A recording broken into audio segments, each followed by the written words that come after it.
Hello friends, this is me Priya and welcome to my channel of Excel Learning. So this is the channel #Excel Learning #Priya Tiwari. तो जिसने अभी तक मेरे channel को visit नहीं किया है या सब्सक्राइब नहीं किया है तो इट्स अ हम्बल रिक्वेस्ट कि काइंडली चैनल को शेयर, सब्सक्राइब और लाइक ज़रूर कर दीजिएगा. एंड ये जो लेक्चर आपका होने वाला है इसमें पर्टिकुलर हम लोग क्या करने वाले हैं, डेली न्यूज़ एनालिसिस को कवर करने वाले हैं. मैंने पहले भी कहा था कि हालांकि कुछ बहुत आपको टाइम में रेगुलरिटीज़ देखने को मिल रही है, but I will try my best कि जितना जल्दी हो सके उतना जल्दी मैं आपका टाइम रेगुलराइज कर दूंगी. सो ये आपकी 8 अप्रैल की डेली न्यूज़ एनालिसिस है एंड कंटिन्यू करते हैं. ये मेरे कोर्सेज़ के बारे में है जो हम बहुत जल्दी देखने वाले हैं. एंड स्पेसिफिकली ये जो न्यूज़ आपकी सीरीज़ होगी ये सिर्फ ऐसा नहीं है कि आपके लिए जो यूपीएससी है उसमें हेल्प करने वाली है. ये सीरीज़ आपको आपके स्टेट पीएससीज़ के लिए, बाकी और बहुत सारे वनडे एग्जामिनेशंस होते हैं उनके लिए भी बहुत हेल्पफुल होगी. So let's start with the part. थोड़ा सा ये मेरे बारे में अगर आप चाहते हैं तो देख सकते हैं. लेट्स स्टार्ट विद सबसे पहले ज़्यादा बातें ना करते हुए हम लोग स्टार्ट करते हैं अपने पहले न्यूज़ आर्टिकल के साथ में, दैट इज़ बैसाखी. सो पाकिस्तान के हाई कमिश्नर ने लगभग 1100 यानी 1100 वीज़ाज आपके सिख जो तीर्थ यात्री हैं उनको इशू कर दिया है, जो इंडिया से कहाँ जाएंगे, बैसाखी सेलिब्रेशन में पार्टिसिपेट करेंगे. ठीक है, यानी वो एनुअल जो बैसाखी सेलिब्रेशन होता है वो इंडिया से जाके वहाँ पर पाकिस्तान में इसको सेलिब्रेट करने वाले हैं. इसके लिए पाकिस्तान ने 1100 वीज़ाज को इशू कर दिया है.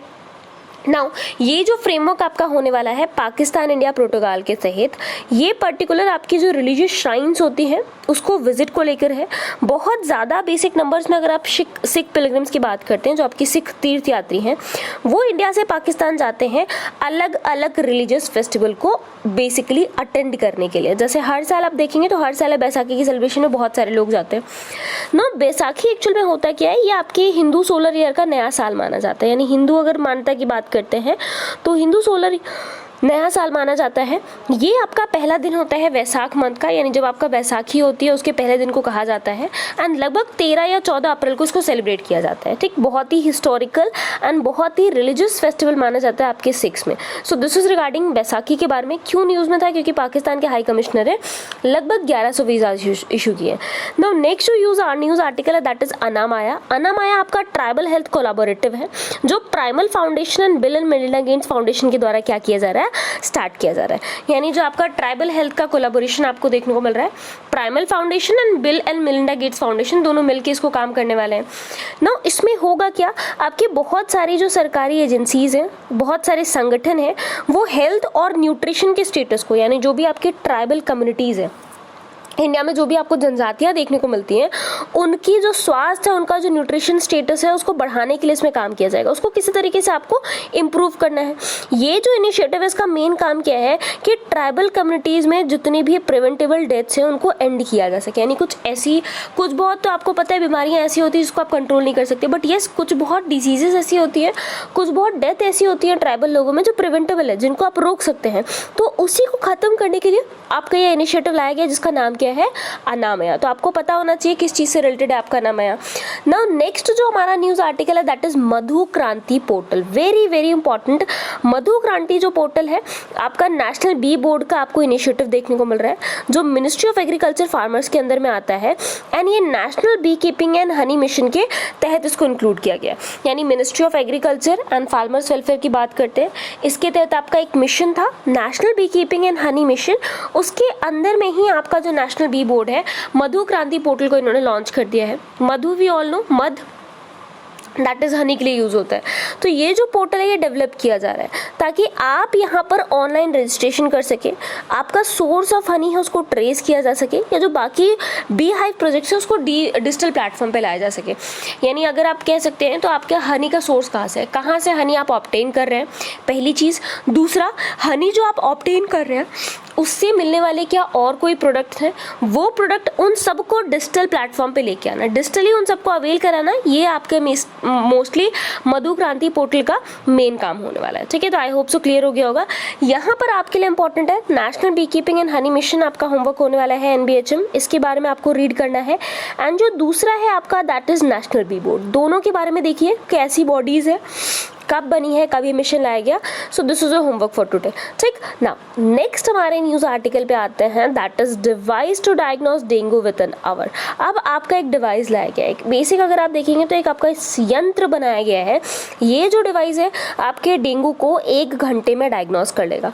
नाउ है क्या, रिसर्चर्स, कहाँ के रिसर्चर्स है, इंडियन इंस्टीट्यूट ऑफ टेक्नोलॉजी, तो आपको दिल्ली में देखने को मिल रहा है। इन्होंने आपका एक handheld surface enhance Raman spectroscopy, जिसको सर्स कहा जा रहा है, SERS, ठीक है। So that is surface enhance Raman spectroscopy की बात करते हैं। यहाँ पर इन्होंने ये डेवलप किया है। ये प्लेटफॉर्म जो है, इससे आप डेंगू को बहुत ईजिली डायग्नोस कर सकते हैं एंड डेंगू का जो टेस्ट का रिजल्ट है वो आपको 1 घंटे के अंदर मिल जाएगा। तो रैपिड डायग्नोसिस, जैसे अभी आपको पता है ना, RT-PCR आपको ज़रूर पता होगा, कुछ पता है नहीं पता, RT-PCR पता होगा। तो RT-PCR है क्या, दैट इज़ पर्टिकुलर टेस्ट। वो कैसा टेस्ट है जिससे आप कोविड के पता लगाते हैं। सेम आपका ये नया टेस्ट आया है, नया बेसिक पार्ट है, डिवाइस है, जिसके थ्रू डेंगू के आप रैपिड डायग्नोसिस कर सकते हैं। ये जो रिसर्च वर्क है आपका किसके द्वारा फंड किया जा रहा है, इम्प्रिंट इंडिया प्रोग्राम के द्वारा। आपका एक प्रोग्राम है मिनिस्ट्री ऑफ एजुकेशन का, इम्प्रिंट इंडिया प्रोग्राम, उसके तहत इसकी फंडिंग हो रही है, यानी पैसे वहाँ से आ रहे हैं इसके। नेक्स्ट, अब अर्ली डायग्नोसिस की ज़रूरत क्या है। बेसिक अब देख रहे हैं ना, नया डिवाइस आया जिससे आप जल्दी पता लगा सकते हैं कि किसी इंसान को डेंगू है या नहीं है। सो अर्ली डायग्नोसिस की ज़रूरत क्या है, सबसे पहले early diagnosis of dengue is a key to prevent deterioration of the patient cells. आपको पता है अचानक से अगर किसी की प्लेटलेट्स काउंट बहुत ज़्यादा कम हो जा रहे हैं तो कभी किसी कंडीशंस में ये फेटल हो जाता है, ठीक, यानी लोगों की डेथ होने की चांसेस रहती हैं। तो उसको जितनी जल्दी आप पता लगा लेंगे कि इस इंसान को डेंगू है, उतना जल्दी आप उससे हील हो सकते हैं। तो डेंगू की अगर अर्ली डायग्नोसिस की बात कर रहे हैं, सो ये की है, ये पर्टिकुलर की का काम कर रहा है ताकि आप डिट्रेशन, किसी पेशेंट की जो हेल्थ खराब हो रही है, डिट्रेट कर रही है, उसको आप जल्दी से जल्दी प्रिवेंट कर सकते हैं। However conventional diagnostic tools like nucleic acid detection using RT-PCR is a time taking process. But अगर आप कन्वेंशन, यानी जो ऐसा कोई टेक्निक जिससे बहुत टाइम से यूज़ हो रहा है आपका यूज़ करने के लिए, डेंगू को डायग्नोस करने के लिए, वो RT-PCR है। इसमें बहुत ज़्यादा टाइम लगता है, साथ ही साथ एक्सपेंसिव भी होता है, बहुत ज़्यादा पैसे भी इसमें लग जाते हैं। एंड जो रिएजेंट्स होते हैं डायग्नोसिस के लिए, वो डेंगू की बात करते हैं, ठीक है। तो दोनों ही चीज़ें आपको महंगी मिलेंगी, जो यंत्र यूज़ होता है, जो इक्विपमेंट है, एंड जो इसमें रिएजेंट्स होते हैं। अब ये सर्स जो लाया गया है जिससे आप जल्दी डायग्नोस कर लेंगे, वो है क्या, सरफेस सेंसिटिव टेक्निक की बात करते हैं। ये आपके रमन स्कैटरिंग को क्या करता है, एनहांस करता है। ये जो मॉलिक्यूल होते हैं absorbed in rough metal surface by nano structure such as plasmonic magnetic silica nanotubes. अब यहाँ पर आपका सरफेस सेंसिटिव टेक्निक यूज़ की जाती है रमन स्कैटरिंग के थ्रू। इसमें मॉलिक्यूल को आपकी एक मेटल की रफ सरफेस होती है, उसके ऊपर क्या किया जाता है, एब्जॉर्ब कर लिया जाता है।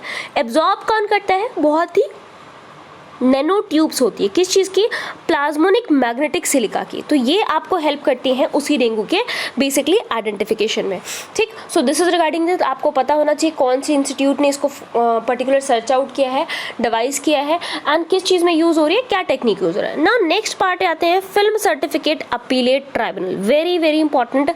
FCAT की बात करते हैं। What is FCAT, government by an ordinance has abolished the film certification appellate tribunal. आपकी सरकार ने ऑर्डिनेंस के द्वारा आपके फिल्म सर्टिफिकेशन जो आपका अपीलेट ट्राइब्यूनल उसको क्या कर दिया है, अबॉलिश कर दिया गया है।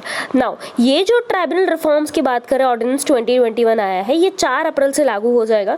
इससे सिनेमेटोग्राफ एक्ट 1952 को अमेंड किया जाता है। अगर किसी को याद होगा तो मैंने आपको बताया था कि आपका ट्राइब्यूनल रिफॉर्म ऑर्डिनेंस लाया गया है 2021 का, 4 अप्रैल से लागू होगा। एंड इसमें सिनेमेटोग्राफ जो आपका एक्ट है 1952 का, उसको क्या किया जा रहा है, अमेंड किया जा रहा है बाय ओमिटिंग सम सेक्शंस। यहाँ पर अगर आप देखेंगे तो आपके कुछ सेक्शंस हैं ट्राइब्यूनल के रिगार्डिंग, उसको हटा दिया जा रहा है, यानी जो शब्द ट्राइब्यूनल यूज़ किया गया था उसको रिप्लेस कर दिया जा रहा है हाई कोर्ट के साथ में। यानी जितने भी सेक्शन थे वहाँ पर ट्राइब्यूनल का नाम हटा के हाई कोर्ट को लाया जा रहा है। अब सोचिए हर जगह से अगर ट्राइब्यूनल का नाम हटा दिया जाएगा, हाई कोर्ट रख दिया जाएगा, तो मतलब ट्राइब्यूनल आपका क्या हो गया, अबॉलिश हो गया, पूरी तरीके से ट्राइब्यूनल आपका क्या हो गया, एक तरीके से खत्म हो गया। सो ये आपका फिल्म सर्टिफिकेट अपीलेट ट्राइब्यूनल की बात आ रही है। एंड ये क्यों आया है, क्योंकि आपका ऑर्डिनेंस आया है ट्राइब्यूनल रिफॉर्म का, उसके तहत ये चेंजेस किए जा रहे हैं ना। FCAT की बात करती है, एक्चुअल में है क्या, ये आपकी स्टैट्यूटरी बॉडी है। कैसी स्टैट्यूटरी बॉडी है, ministry of information and broadcasting के द्वारा 1983 में अंडर द सिनेमेटोग्राफ एक्ट 1952 के तहत इसको क्या किया गया है, कंस्टिट्यूट किया गया है, बनाया गया है।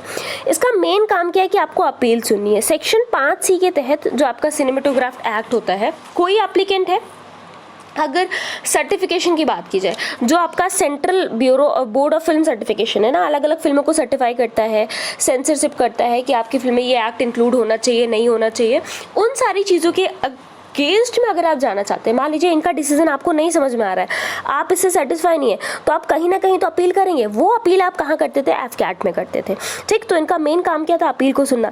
कंपोजिशन की बात करते तो यहाँ पर एक चेयरपर्सन होते थे, 4 और मेंबर्स देखने को मिल जाएंगे, जिसमें सेक्रेटरी होते थे जो आपकी भारत सरकार के द्वारा अपॉइंट किए जाते थे। ट्राइब्यूनल के हेडक्वार्टर की बात करते तो कहाँ पर सिचुएटेड है? आपका नई दिल्ली में। इम्प्लीकेशन क्या? अब आप ये चेंज लेके आए, आप ऑर्डिनेंस लेके आए जिसके तहत ट्राइब्यूनल का जो वर्ड है उसको हटा के हाई कोर्ट लेके आ रहे हैं। सो अबॉलिशन का मतलब क्या होता है? Film makers will now have to approach the high court. अब जो भी आपके फिल्म मेकर है, अगर CBFC के बेसिक डिसीजन से वो खुश नहीं है, सेटिस्फाई नहीं है, तो ट्राइब्यूनल के पास नहीं जाएंगे, वो कहाँ जाएंगे? हाई कोर्ट के पास जाएंगे। Whenever they want to challenge the CBFC certification or lack of it, जब भी वो किसी भी CBFC सर्टिफिकेशन को क्या करना चाहते हैं? चैलेंज करना चाहते हैं, या इसमें उनको कुछ कमी देखने को मिल रही है, तो वो सीधे सीधे कहाँ जाएंगे? हाई कोर्ट के पास। अब किसी भी ट्राइब्यूनल में जाने का कोई प्रावधान नहीं रह गया। तो दिस इज रिगार्डिंग आपके अमेंडमेंट के बारे में, सर्टिफिकेट के बारे में, एफकैट के बारे में, एंड आपके अलग अलग एक्ट्स के बारे में, ठीक है। तो एक बार इसको देख लीजिएगा। यहाँ पर आपके लिए जो होमवर्क है दैट इज CBFC। अगर CBFC की बात करते हैं, क्या है, कैसी बॉडी है, इसके बारे में आपको जाके रीड करना है, कमेंट सेक्शन में मुझे कमेंट करके बताना है। सो बेसिक नेक्स्ट जो हमारा न्यूज़ आर्टिकल है that is development finance institution यानी DFI की बात करते हैं, ठीक। नाउ अब ये क्या है? इसमें द यूनियन कैबिनेट ने क्या किया? एक बिल क्लियर किया है ताकि आप गवर्नमेंट के द्वारा ओन किए गए डेवलपमेंट फाइनेंस इंस्टीट्यूशन को सेटअप कर सके। एंड इसका इनिशियल पेड अप कैपिटल कितना होने वाला है? 20,000 करोड़। यानी सरकार आपकी क्या कर रही है? डेवलपमेंट फाइनेंशियल इंस्टीट्यूशन के नाम से किसी एक संगठन को स्टार्ट कर रही है। एंड इसमें कैपिटल कितना, पेड अप कैपिटल कितना है जो शुरुआती पे दिया जा रहा है? दैट इज 20,000 करोड़ का। इसको सेटअप करके सरकार चाहती क्या है? सरकार का मेन काम क्या है इसको सेटअप करने का? So government can leverage around 3 trillion from the markets in a few years to provide long term funds to infrastructure project and other development teams. अब इसको सेटअप करके सरकार क्या करेगी? लगभग 3 ट्रिलियन फंड का जो 3 ट्रिलियन जो आपका रुपए है उतने मार्केट से बेसिकली लेवर करेगी। उस लेवरेज करने से बेसिक इनको क्या हो जाएगा? बहुत ही लंबे टाइम के लिए फंड्स मिल जाएंगे ताकि आप इंफ्रास्ट्रक्चर डेवलप कर सकें, जो प्रोजेक्ट्स होते हैं, ताकि और जो आपकी विकास यानी अगर कंट्री के डेवलपमेंट की बात करते हैं उससे जुड़ी हुई जितनी भी और जरूरत है उसको सरकार फुलफिल कर सके। इसीलिए इस इंस्टीट्यूशन को क्या करा जा रहा है? बनाया जा रहा है ना। इसके अलावा सरकार क्या करेगी? 5,000 रुपये देगी आपके ग्रांट के रूप में इंस्टीट्यूशन को, यानी 5,000 करोड़ रुपए आपके इंस्टीट्यूशन को दिए जाएंगे ग्रांट के तौर पे। ये जो आपके ग्रांट है वो टैक्स सेविंग बॉन्ड के रूप में आपको प्रोवाइड किए जाएंगे। जो अमाउंट होगा वो किसी भी तरीके से लॉस, यानी अगर आप DFI बोरो करते हैं फ्रॉम मल्टीलेटरल या बायलेटरल इंस्टीट्यूशन से, सो आपको किसी भी तरीके से लॉस से प्रोटेक्ट करती है। DFI क्या करेगी? पूरी तरीके से गवर्नमेंट ओन्ड है, यानी ये ऐसा नहीं है कि बेसिकली जैसे PSUs होते हैं ना, पब्लिक सेक्टर अंडरटेकिंग, कुछ शेयर गवर्नमेंट का होता है कुछ प्राइवेट का, नहीं, पूरी तरीके से सरकार के द्वारा ओन की जा रही है। एंड ये पर्टिकुलर 26% नेक्स्ट फ्यू ईयर्स में देखने को मिल जाएगा, यानी जो सरकार का शेयर उसको धीरे धीरे क्या कर दिया जाएगा? इसमें कम कर दिया जाएगा। एट ऑल टाइम्स पर्टिकुलर अगर बात करते हैं, यानी किसी भी समय पे अब 26% पे लाया जाएगा, बट 26% के नीचे गवर्नमेंट नहीं आएगी। कितना भी कम आप कर दीजिए, सरकार का जो शेयर है वो 26% रहने वाला है। गवर्नमेंट लगभग 10 साल का टैक्स एग्जेम्पशन प्रोवाइड करेगी फंड्स जो आपके इन्वेस्ट करेंगे DFI में, ताकि लॉन्ग टर्म प्लेयर्स जैसे इंश्योरेंस या पेंशन फंड को आप इसमें इंक्लूड कर सके, अट्रैक्ट कर सके। ऑब्वियसली बात है, जब सरकार आपको क्या कर देगी? टैक्स एग्जेम्पशन देगी, तो आप क्या करेंगे? आप ज़्यादा चीज़ें वहीं पर बेसिकली इन्वेस्ट करने की कोशिश करेंगे कि यहाँ से हमारा टैक्स बच जाएगा, यहाँ पर इन्वेस्ट कर देते हैं। तो लॉन्ग टर्म जो सारे प्लेयर्स जैसे इंश्योरेंस या पेंशन फंड की बात करते हैं, तो वहाँ पर आपको टैक्स एग्जेम्पशन इसमें 10 सालों तक दिया जाएगा। नाउ नेक्स्ट जो आपका न्यूज़ आर्टिकल है that is technology, CSF and sheep pox vaccines. Now ICAR Indian veterinary research institute की बात करते हैं जो आपका इज्जत नगर बरेली में है, उत्तर प्रदेश। इन्होंने ट्रांसफर करा है टेक्नोलॉजी को CSF and sheeppox vaccines to Ms Hester Biosciences through Agrinnovate India Limited. अब आपकी 2 बेसिक टेक्निक्स आप देख लिए, 2 वैक्सीन की बात करिए। एक आपका CSF सिपवॉक वैक्सीन की बात करते हैं, इसको मिस हैस्टर्स बायोसाइंसेस पर ट्रांसफर कर दिया गया है आपके इंडिया के ICAR Indian veterinary research institute ने, जो आपका इज्जत नगर बरेली उत्तर प्रदेश में सिचुएटेड है। किसके थ्रू? एग्रीनोवेट इंडिया लिमिटेड के through.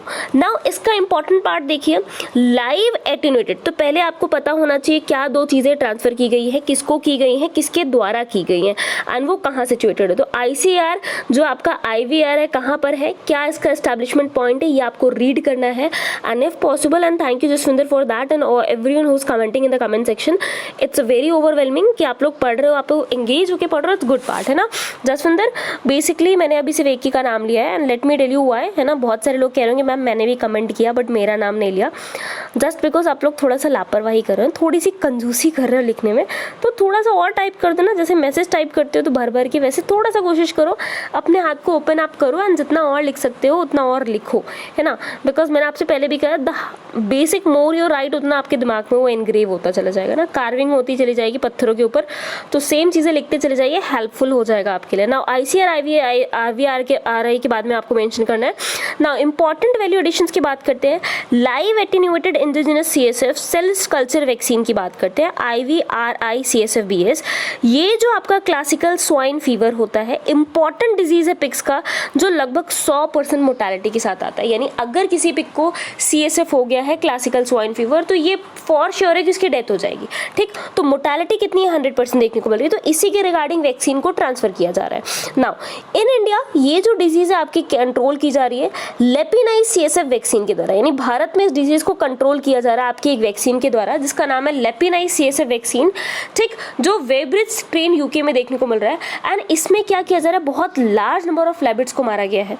Now to avoid this the ICAR IVI developed a cell structure CSF vaccine. अब ये जो आपकी वैक्सीन थी लेपिनाइज CSF वैक्सीन, जिसको बेसिकली ऑब्टेन करने के लिए, जिसको पाने के लिए बहुत सारे रैबिट्स को मारा जा रहा था, इस चीज़ से बचने के लिए, ताकि इतने सारे रैबिट्स की जान ना जाए, आपके ICAR IVR ने जो बरेली में सिचुएटेड है, इन्होंने एक सेल कल्चर के थ्रू CSF वैक्सीन को प्रिपेयर किया, यानी आर्टिफिशियल तरीके से आप कह सकते हैं इसको प्रिपेयर किया गया है फॉरेन स्ट्रेन के द्वारा। Now indigenous live attenuated sheeppox vaccine की बात करते हैं, इंडिजिनस है, भारत में डेवलप की गई है, लाइव है। एटेन्यूएटेड शीपपॉक्स वैक्सीन की बात करते हैं, ये आपका सीवियर वायरल डिजीज है जो आपको शीप में देखने को मिल जाएगा। इसके पहले हमने पिग्स की बात करी, अब आते हैं शीप्स की, तो उसमें सीवियर वायरल डिजीज के रूप में आपको ये देखने को मिलता है। इसमें लाइव एटेन्यूएटेड शिपपॉक्स वैक्सीन जो है इंडिजिनस स्ट्रेन यूज किया जाता है ताकि आप प्रिवेंटिव वैक्सीनेशन कर सके सिप पॉपुलेशन में। जो भी शीप है उनको आप वैक्सीन दे देंगे तो चांसेस रहेगा कि उनको ये वायरल इन्फेक्शन नहीं होगा। ये जो डेवलप्ड वैक्सीन है ये आपकी indigenous sheeppox virus strain SPPV को यूज करती है एंड अडेप्टेड है to grow in Vero cell line which makes the vaccine production to be easily scalable. अब इसको आप किस तरीके से प्रोड्यूस करते हैं, एक मेथड होता है जिसको वीरो सेल लाइन कहा जाता है, उस लाइन पर इसको बनाया जाता है ताकि जो वैक्सीन का प्रोडक्शन है उसको आप इजीली स्केल कर सके, उसको इजीली आप अटेन कर सके। तो दिस इज रिगार्डिंग किसके बारे में, CSF यानी classical swine fever and sheeppox vaccine के बारे में। बहुत ज़्यादा इंपॉर्टेंट है, दो इंपॉर्टेंट इंस्टीट्यूट्स के नाम भी दिए हुए हैं, ICAR एंड IVRI, दोनों के बारे में आपको मेंशन करना है।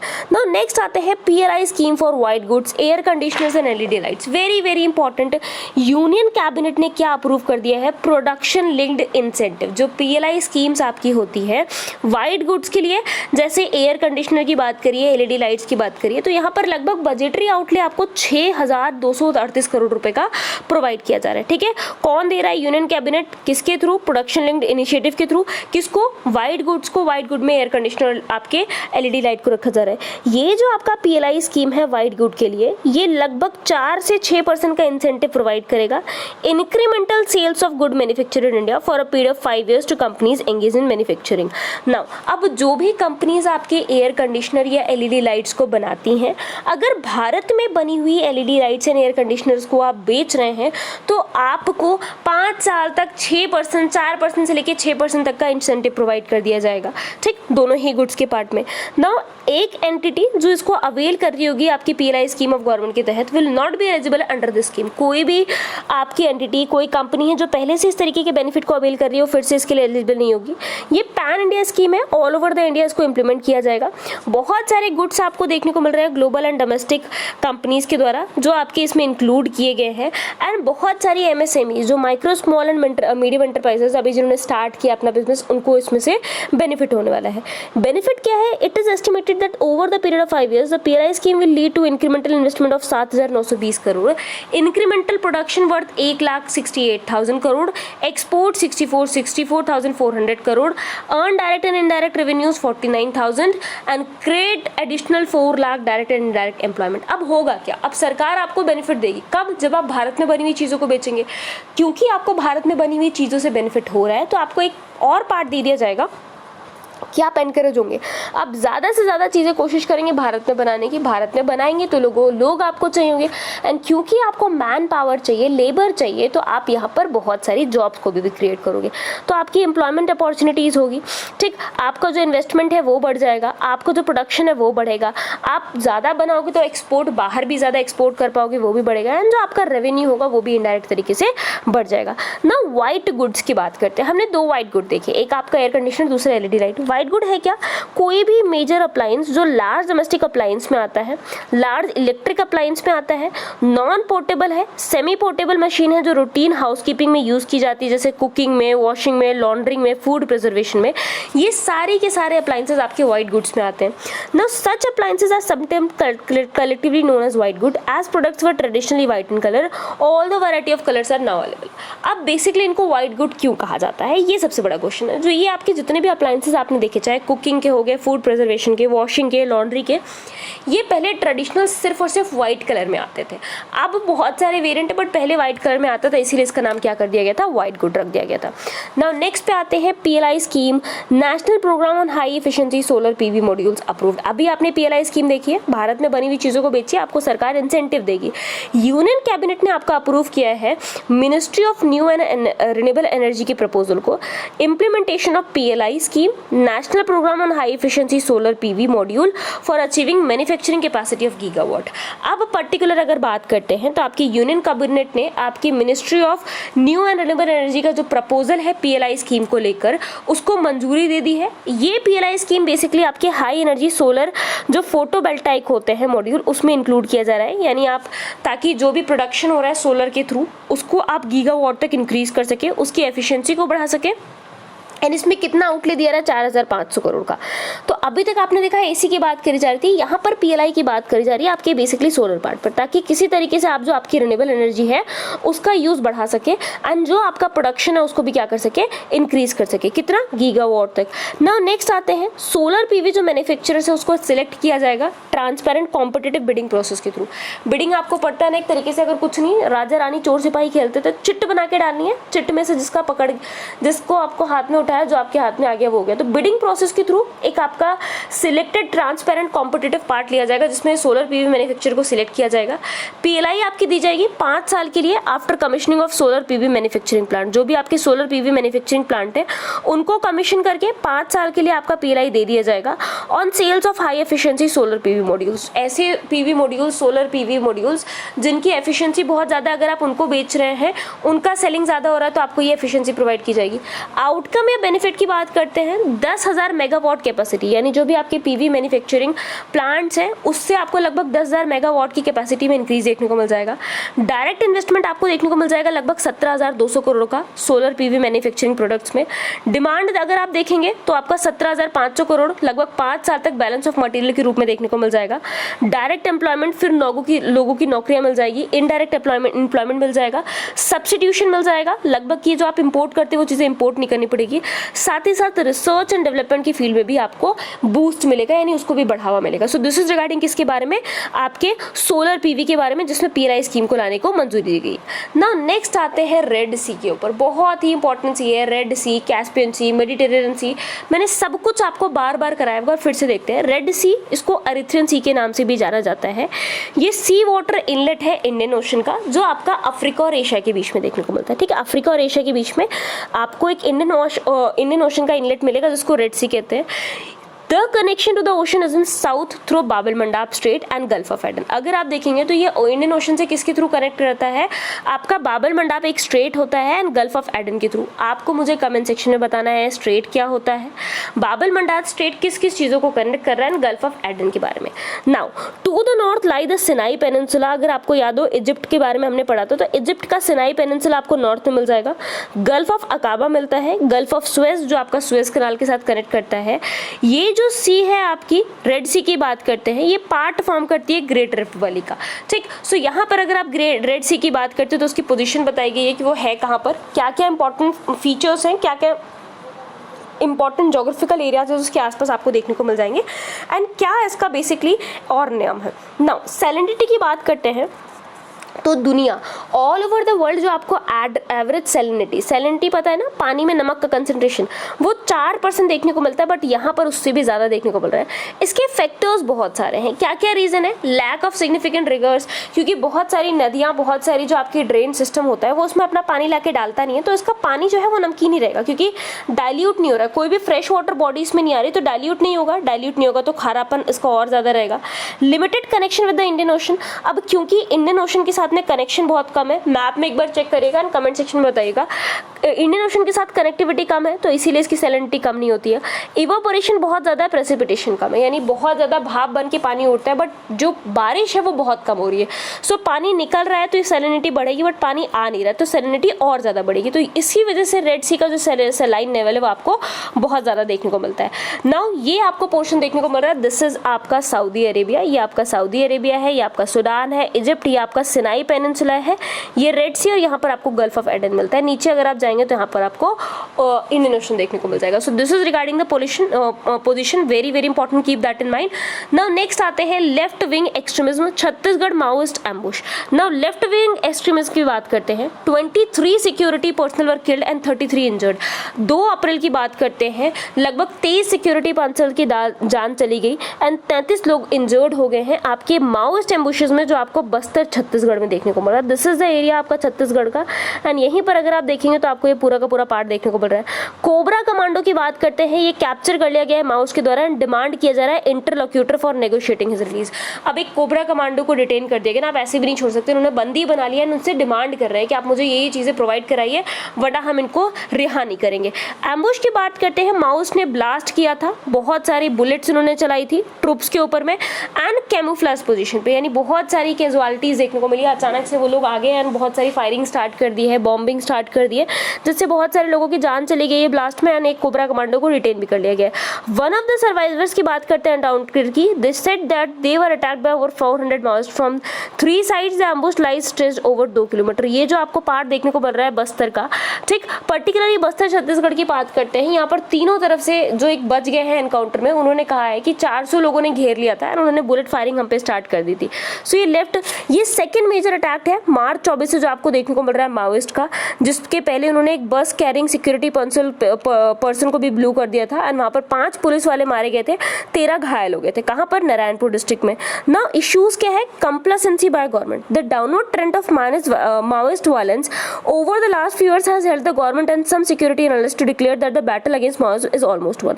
अब जो भी आपको डाउनवर्ड थ्रेट देखने को मिल रहा है, क्योंकि माओइस्ट का जो वायलेंस था वो कम हो रहा था, उसमें डाउनवर्ड ट्रेंड आपको देखने को मिल रहा था, तो आपकी सरकार ने, या फिर अगर आप देख सकते हैं बहुत सिक्योरिटी एनालिसिस ने ये कहा था कि भाई अब जो आपकी माओइस्ट की या नक्सलिज्म की बात करते हैं वो क्या हो गया है, उसके उनके अगेंस्ट में जो लड़ाई है वो हम जीत चुके हैं, ठीक है। सबसे पहले तो ये चीज़ है।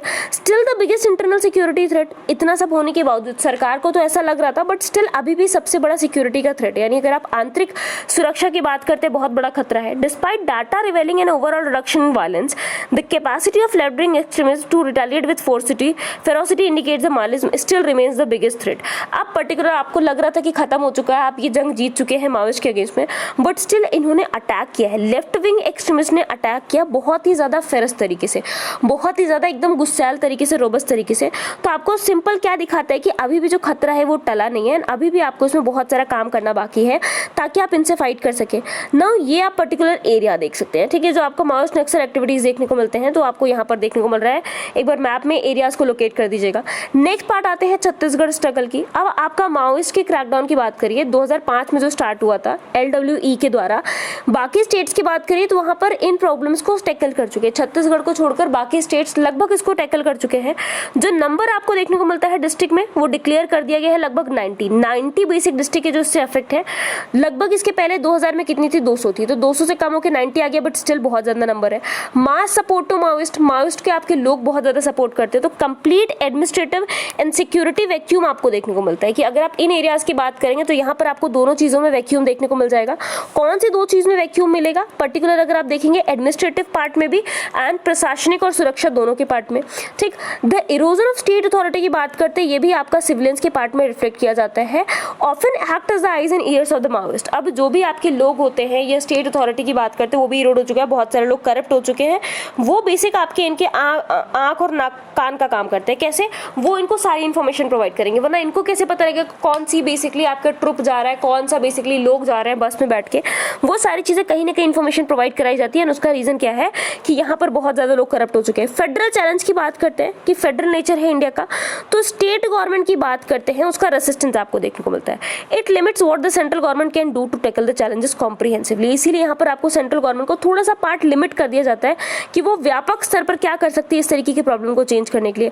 ओवर स्ट्रेच पुलिसमैन की बात करते हैं जो इस एरियाज में बेसिकली डील कर रहे हैं, ऑपरेट कर रहे हैं बिना किसी सीनियर पुलिस लीडरशिप के, यानी यहाँ पर कोई सीनियर, बहुत ज्यादा senior and experience police leadership नहीं देखने को मिल रही है, जो ऑपरेशन के टाइम पे आपको क्या कर सके, गाइड कर सके, क्या करना है आपको, क्या नहीं करना है। सो दिस इज रिगार्डिंग किसके बारे में, आपके लेफ्ट विंग एक्सट्रीमिज्म के बारे में, जो छत्तीसगढ़ के माओइस्ट एम्बोश में देखने को मिल रहा है। वेरी वेरी इंपॉर्टेंट, हर पार्ट आपको क्लियर होना चाहिए, प्रीलिम्स और मेंस दोनों में आ सकता है। ठीक है ना। आगे आपको क्या करना चाहिए, लगभग आपको आंध्र प्रदेश से सीखना चाहिए।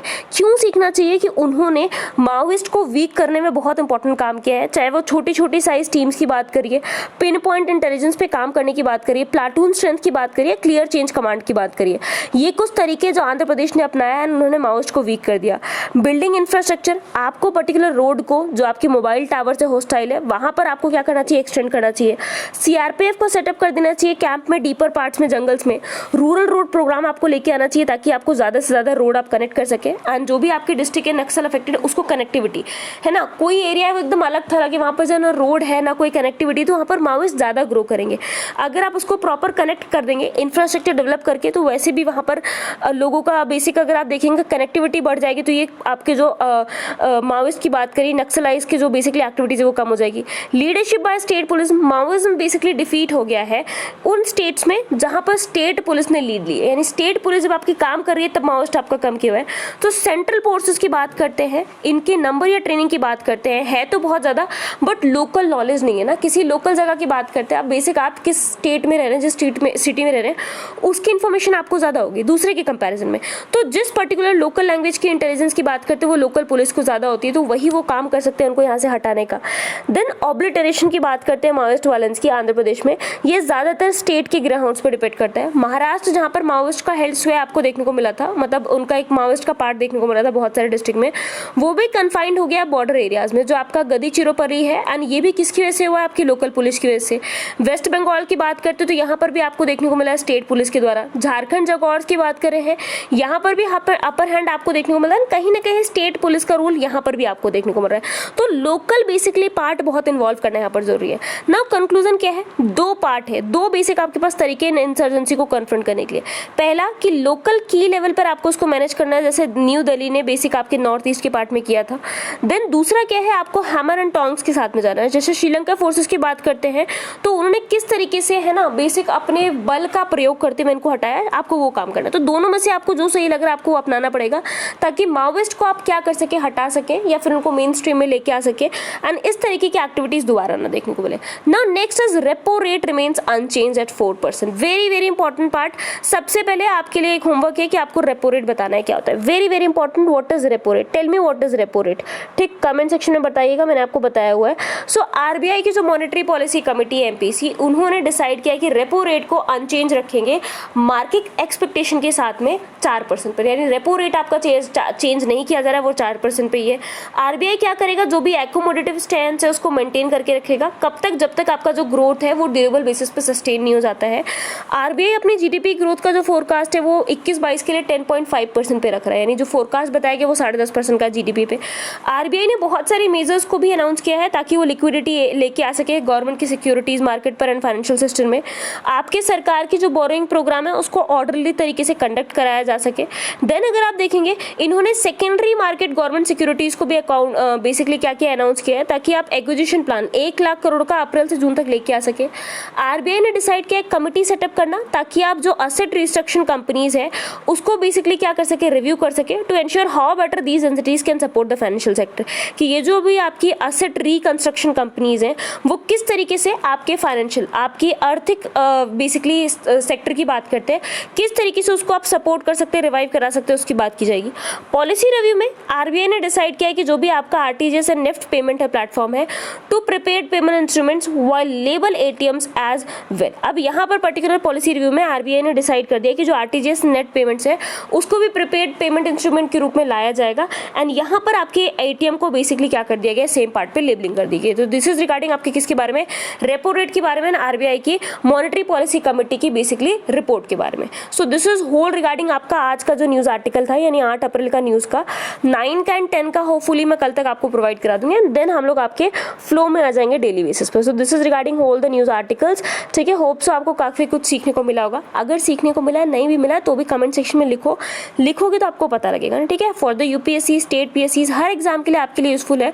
तो अगर आपको कोर्स अच्छा लग रहा है, अगर आपको बेसिकली कुछ समझ में आ रहा है थोड़ा सा भी, तो चैनल को सब्सक्राइब जरूर करिए, लाइक जरूर करिए, शेयर जरूर करिए ना। जैसा सब्सक्राइबर पढ़ते हैं है ना, सबको अच्छा लगता है, मुझे भी अच्छा लगता है। So do subscribe, share and like the channel. Excel Learning #Priya Tiwari is the channel name. मिलते हैं नेक्स्ट आपके डेली न्यूज एनालिसिस में, जिनमें हम लोग हिंदू, पीआईबी एंड आपके इंडियन एक्सप्रेस जैसे इंपॉर्टेंट आर्टिकल्स को कवर करते हैं। So thank you everyone.